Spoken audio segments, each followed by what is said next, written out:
ان کو پالیٹکس کو ڈسکس ہی نہیں کرنا چاہیے سرے سے, تو اس کے بارے میں آپ کا کیا؟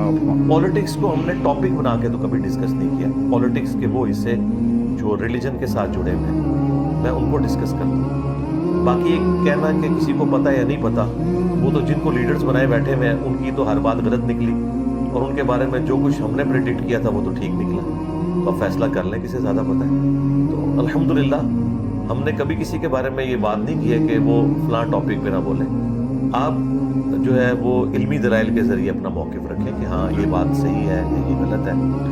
جو باتیں ہم کسی لیڈر کے بارے میں کہتے تھے کہ آپ یہ غلط کر رہے ہیں, آج وقت گزرنے کے ساتھ ساتھ جب اسی لیڈر پہ پورا وقت آیا ہے تو اب وہ ساری باتیں ایک ایک کر کے مانتے جا رہے ہیں. اس کا مطلب ہے کہ اس زمانے میں جب کبھی لوگ ہمیں کہتے تھے آپ کو پالیٹکس کا نہیں پتا, تو اب انہی لوگوں کو یہ کہنا چاہیے کہ ان کے بڑے کو پالیٹکس کا نہیں پتا تھا. انجینئر صاحب آپ اس وقت بات ٹھیک کر رہے تھے. اب میں پھر کسی ایک خاص شخصیت کو اگر ٹارگٹ کروں گا تو پھر لوگوں کے دل دکھیں گے, کیونکہ لوگ یہاں سیاسی پیشواؤں کو مذہبی پیشوا مانے ہوئے ہیں اور ان کو وہ سمجھ لیں قرآن و سنت کا درجہ دیتے ہیں. تو یہ بدقسمتی ہے. میرا خیال ہے وقت کے ساتھ ساتھ جو سمجھدار لوگ ہیں انہیں بات سمجھ آ جاتی ہے کہ ہم نے دینی پیشوا کا درجہ ان لوگوں کو نہیں دینا. یہ دنیا دار لوگ ہیں, اپنی منفعت کی خاطر جب تک سسٹم کے اندر ہوتے ہیں اس کے بینیفٹس اٹھاتے ہیں, جب سسٹم سے نکالے جاتے ہیں اسی سسٹم کے بارے میں پھر وہ باتیں کرتے ہیں جو ہم ان کو سسٹم میں ہوتے ہوئے کہہ رہے ہوتے ہیں کہ یار یہ غلط کر رہے ہیں. وہ کہتے ہیں نہیں آپ کو نہیں سمجھ. جب ان کے ساتھ ہوتی ہے تو پھر وہ کہتے ہیں ہاں جی اب ہمیں سمجھ آ گئی. اس طریقے سے کئی صحافی بھی ہیں